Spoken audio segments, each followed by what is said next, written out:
A very good morning to my dear students. I hope that you are doing well and keeping safe at your homes.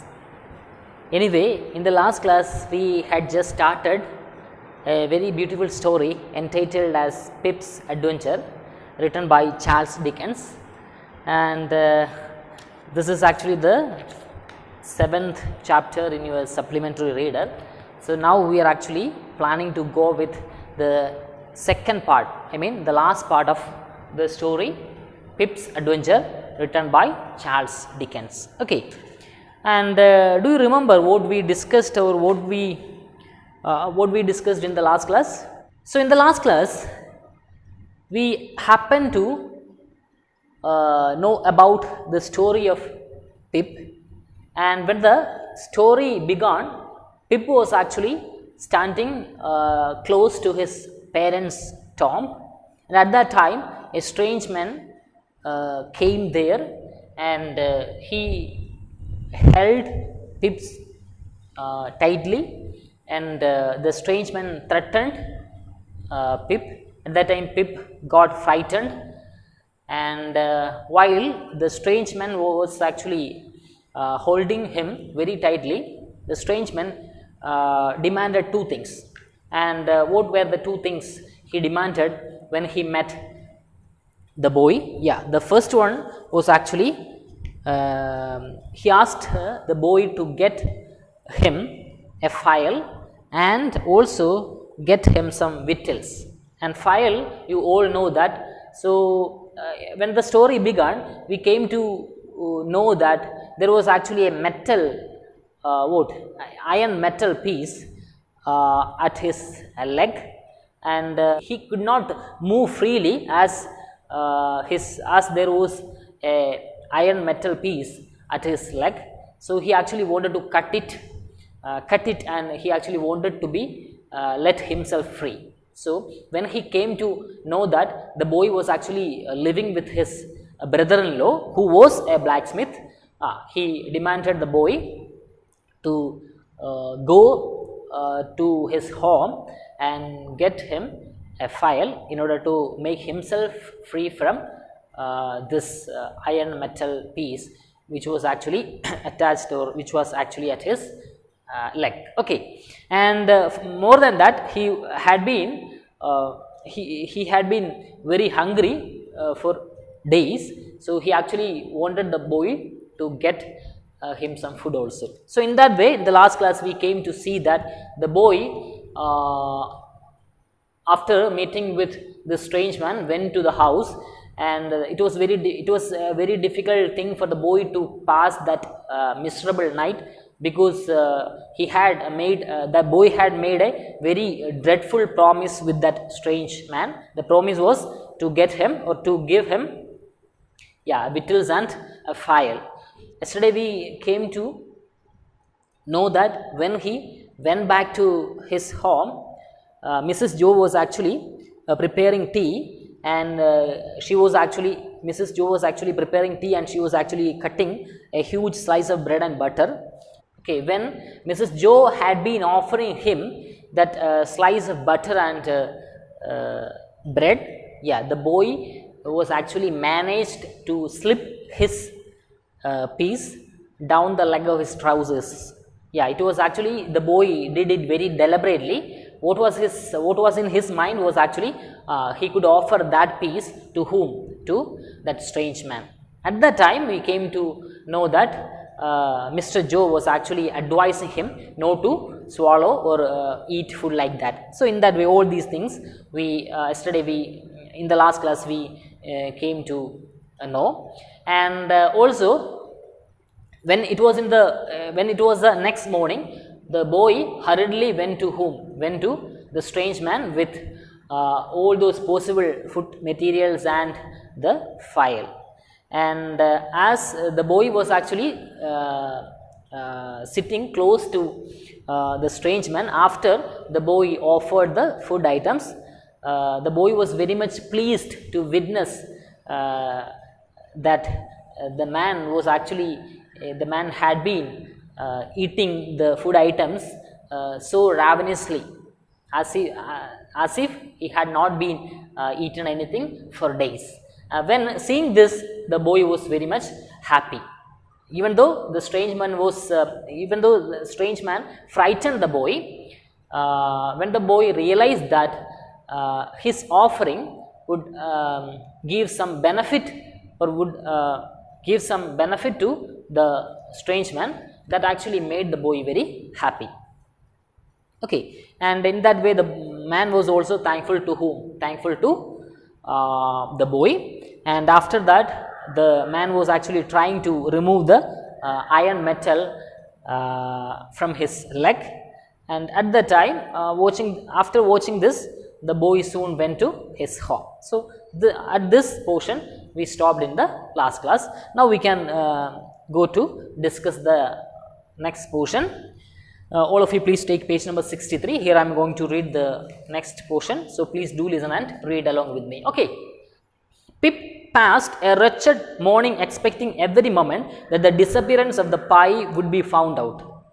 But Mrs. Joe was too much taken up with preparing the dinner, for they were expecting visitors.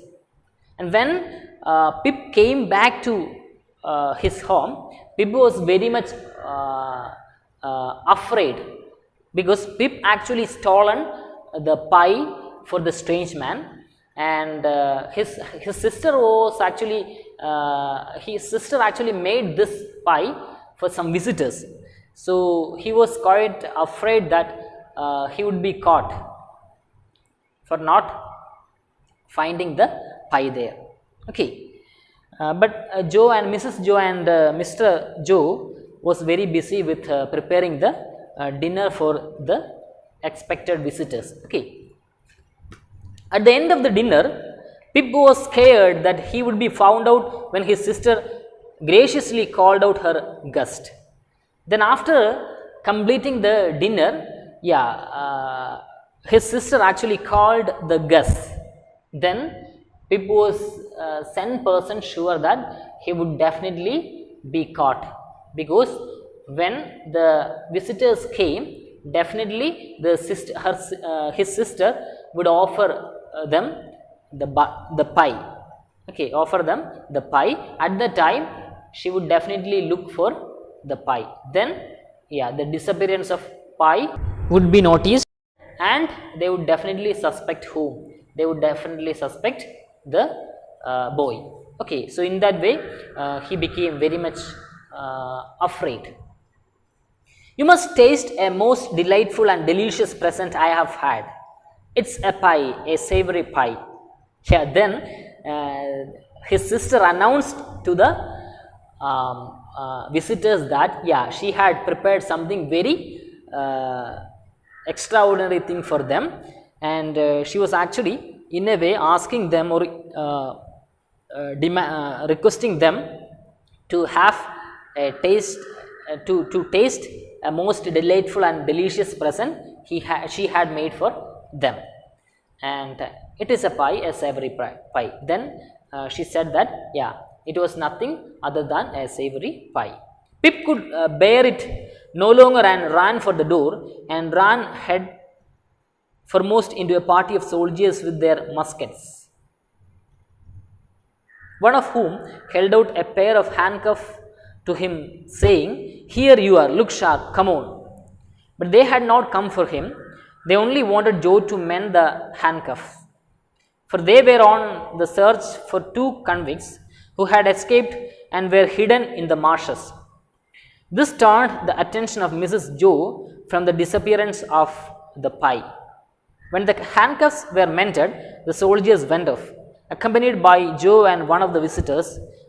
Joe took Pip and carried him on his back. So when Pip was 100% sure that he would be caught, he just went outside the home. As he ran for the door, he was quite surprised to see the soldiers with their muskets. Okay, muskets, what do you mean by muskets? Muskets means small gun. And as he went to the door of the house, he was quite surprised, or he was quite terrified to detect the presence of soldiers having small guns with them. Okay, one of whom held out a pair of handcuffs. What do you mean by handcuff? If you look at the picture closely, you could see the image of handcuff, the thing which this soldier hold is handcuff. What do you mean by handcuff? Handcuff means one ring of a locking fetter for the hand. See, for example, a kind of a lock for whom? For especially those who were captured by them. Okay. So likewise, these soldiers had handcuffs with them, and when they saw the boy, "Here you are, look sharp, come on." Then they said to the boy that, "Please come on." But they had not come for him, they only wanted Joe to mend the handcuffs.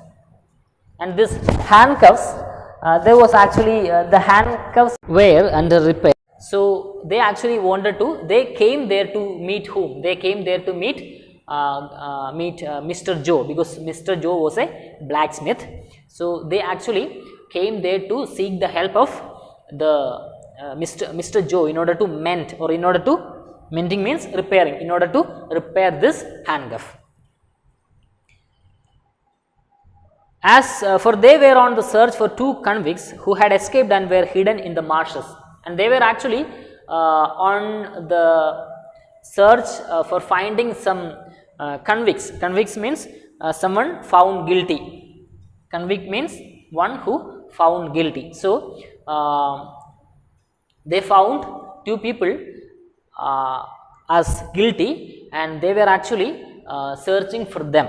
So meanwhile, they just approached Mr. Joe's house in order to repair this handcuff. Okay, they turned the attention, and this turned the attention of Mrs. Joe from the disappearance of the pie. At this moment, Mrs. Joe detected the disappearance of pie when the handcuffs were mended. So after repairing the handcuffs, these soldiers actually went off. They actually left, accompanied by Joe and one of the visitors. Joe took Pip and carried him on his back. Then the visitors, Joe, they all went outside along with, or accompanied by the soldiers, and this time Joe took Pip and carried him on his back. So Joe took Pip also outside. Okay. Pip whispered, "I hope, Joe, we shan't find them." And Joe answered, "I would give a shilling if they had cut and run, Pip." Then Pip actually said to Mr. Joe that he thought that they wouldn't be able to chase them, or they wouldn't be able to find them. Okay. Then Joe answered that, "I would give a shilling if they had cut and run, Pip." So, and at that time, Joe said that if the soldiers were not able to catch him, then then he would give him a shilling. So in that way, he entered into a bet or something like that. Okay, but the soldiers soon caught them, and one was Pip's miserable acquaintance. And once, when the man looked at Pip, the child shook his head to try and let him know he had said nothing. And soon, after a few moments, the soldiers were able to catch the two convicts. And among the two convicts, one was actually the strange man whom the boy had given food and the fire. So when that strange man identified the presence of the boy was dreadful, and the boy communicated him that the boy was not said anything in order to catch him. Simply means the boy had not given any clue for the soldiers in order to chase him. Okay, but the convict, without looking at anyone, told the surgeon he wanted to say something to prevent other people being under suspicion, and said he had taken some victuals from the blacksmiths. It was some broken victuals, that what it was, and a pie.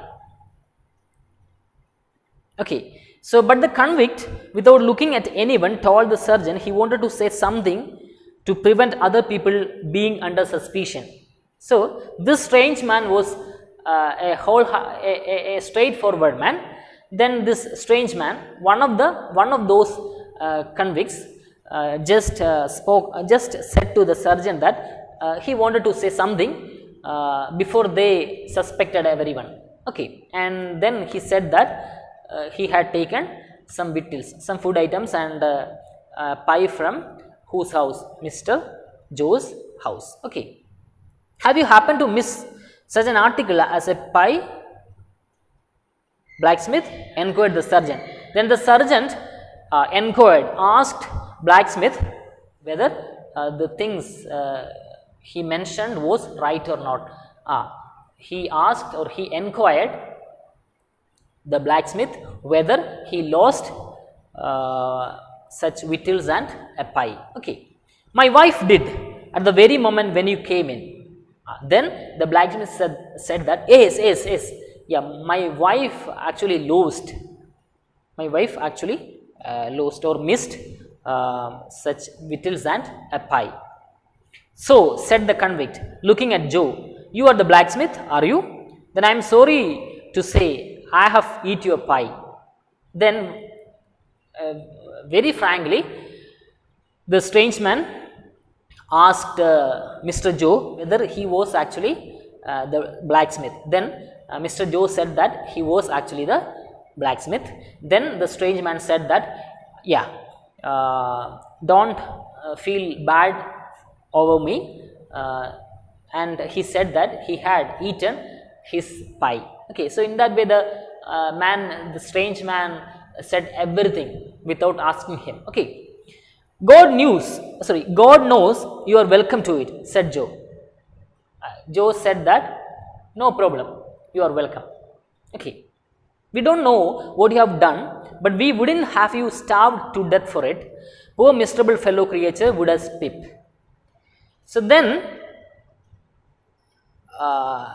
Joe commented that even though this strange man had stolen something, yeah, they would never leave him hungry. They would never leave him hungry. That means, yeah, they wouldn't let him to starve. Okay. So suddenly, yeah, their boat came to there, and these convicts were taken by the soldiers, and Mr. Joe and Pip went to their home. A few years later, a mysterious friend sent money for Pip to be educated and brought up as a gentleman. Then after a few years, Pip got a money order for educating himself and bringing up as a gentleman. It was only when Pip was quite grown up that he discovered this mysterious friend was the wretched convict who had frightened him so dreadfully that cold dark Christmas Eve. And to his surprise, he realized that, yeah, the person who sent the money order was actually the strange man who had frightened him on that Christmas Eve. Okay, so this is all about the story. Anyway, I hope that you understood all those points which we discussed in this story. Okay, now for the time being, we can take one more chapter. All of you please take page number 76. We are moving to discuss a very beautiful poem entitled as Daybreak, written by H.W. Longfellow. So all of you please take page number 76. Okay, so Daybreak is a very beautiful poem written by the famous poet H.W. Longfellow. So this is nothing but the glorification of the beauty of nature. So we can, the H.W. Longfellow, the poet, is actually spending his entire time to look into the nature, and he used to spend his entire time to observe even the minute things in the nature, and he wanted to glorify its beauty. So the main thing the poet is focusing on here is actually the beauty of the morning. How, what kind of a positive energy the morning actually invest on each and every human being, or on each and every living things. Okay. Now please read the poem. Daybreak. How do we know that it is dawn every morning? What signals the time of day when light first appears? So the question here, the poet is asked here, how we come to know that it is morning? Yeah, if it is morning, how we come to know that it is morning? Yeah, if it is morning, there are many symbols, or there are many symptoms for morning. Yeah, see, for example, we can hear the sound of birds, we can hear the sound of domestic rooster, and we can even find the presence of mist. All those things are, so many symptoms are there to reveal the beauty of morning. Okay, so now please look at the poem, and when you take the structure of this poem, there is a very beautiful, there is a speciality. And can you say what is a speciality? The entire poem is written in rhyming couplet. What do you mean by rhyming couplet? The entire poem is written by rhyming couplet, and there are 9 rhyming couplets in this poem. Okay, look at the poem.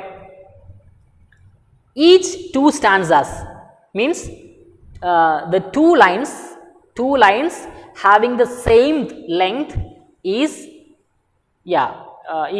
rhyming with the other 2 lines having the equal length.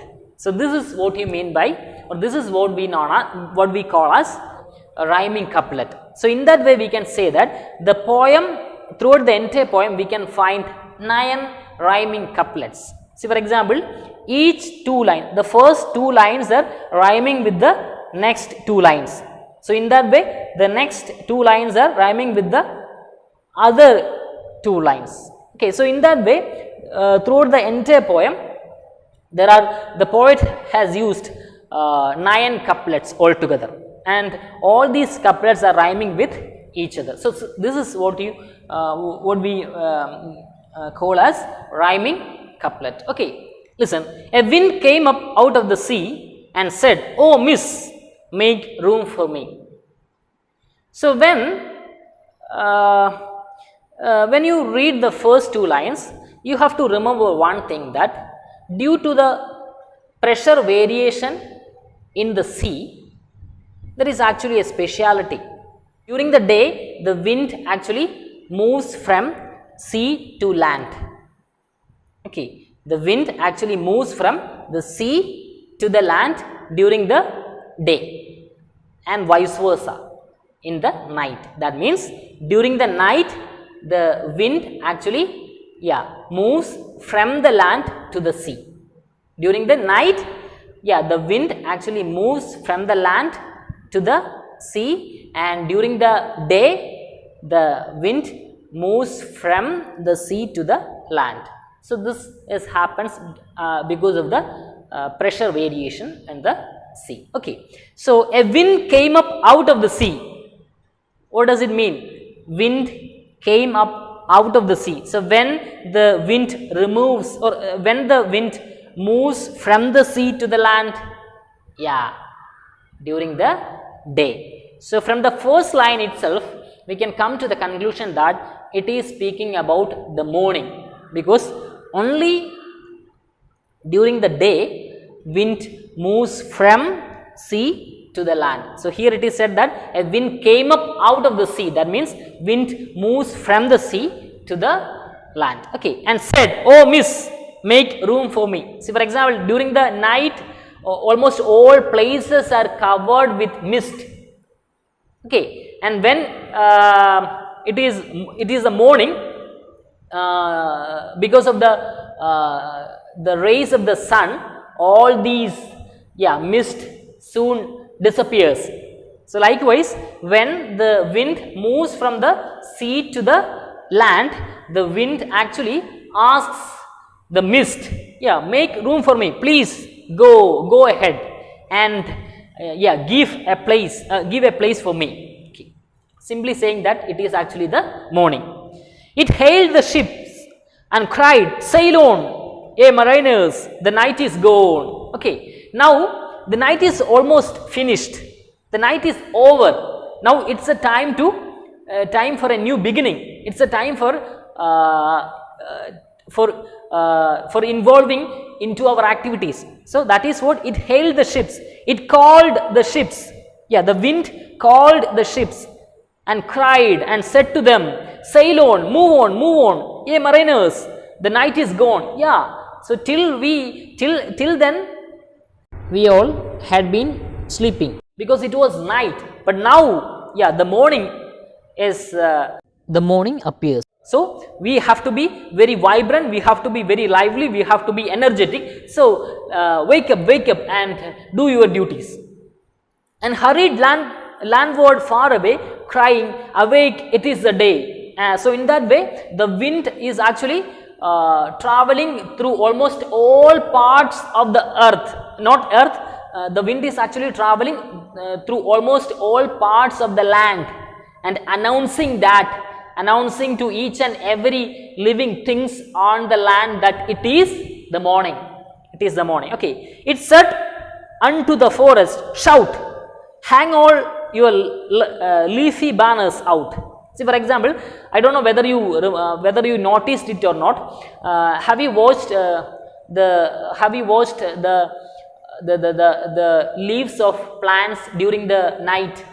Yeah, during the nights, the leaves of the plants are almost like this, are almost in a folded manner.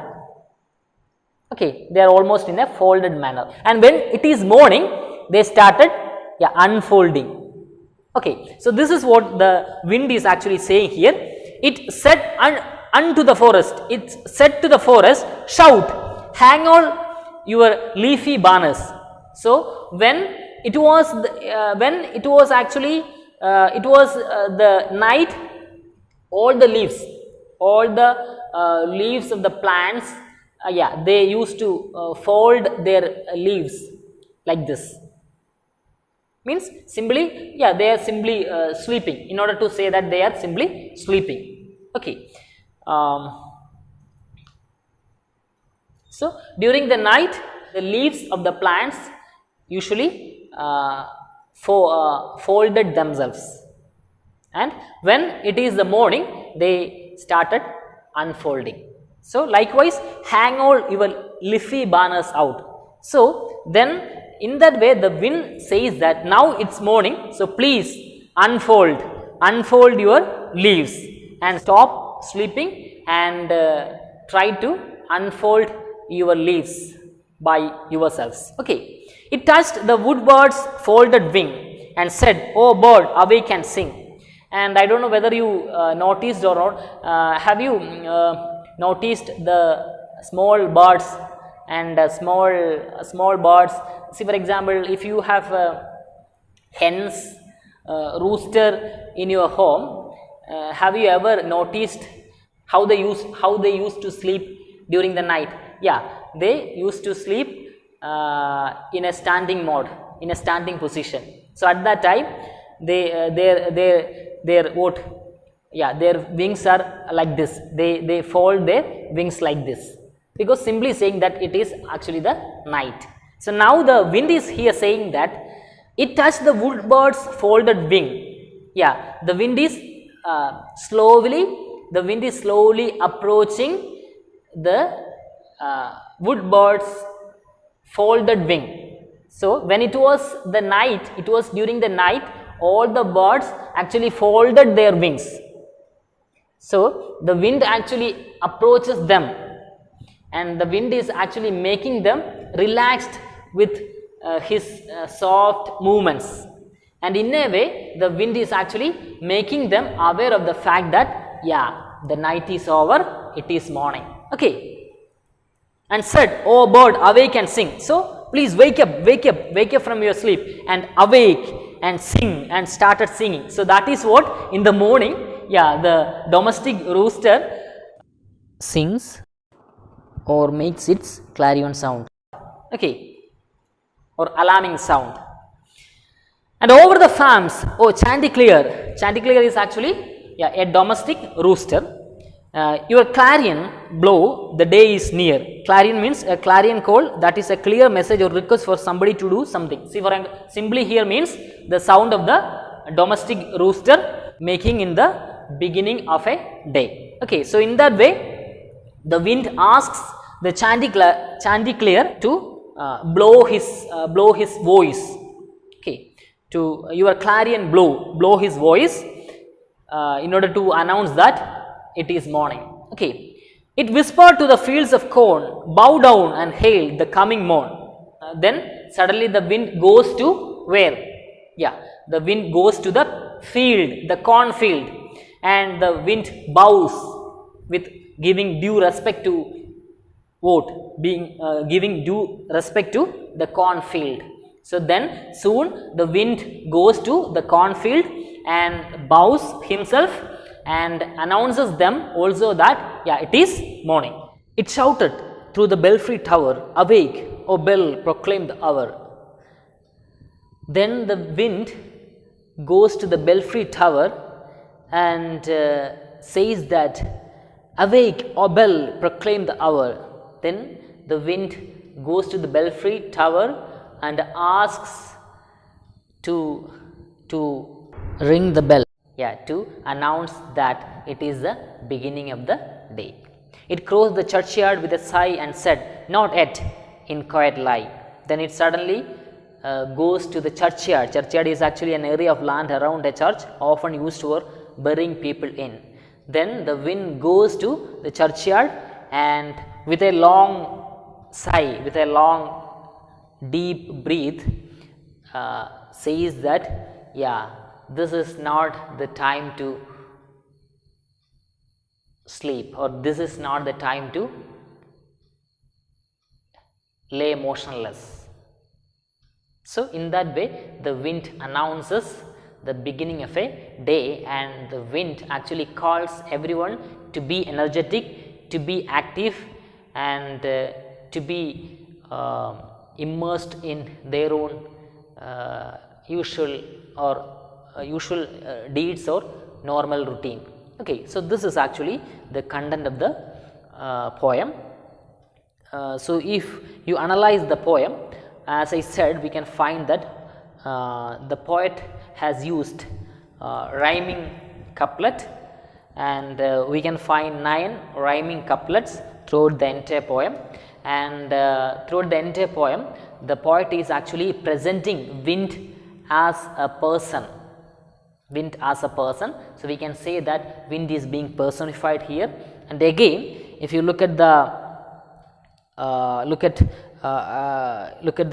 last rhyming couplet used in page number 76, we can find that the cornfield is also personified there, because the wind considers, or the wind pays due respect to the cornfield as a very dignified person. So that is what, when the wind approaches the cornfield, the wind bows itself, or wind bows himself. Here we can take wind as a person, so we can say wind bows himself. That means wind is giving due respect to cornfield. That means cornfield is personified here as a very respectful person. So this is all about the content of the poem. So I hope that you understood the poem very well. Anyway, I think this is a time to wind up. Thank you and have a nice day.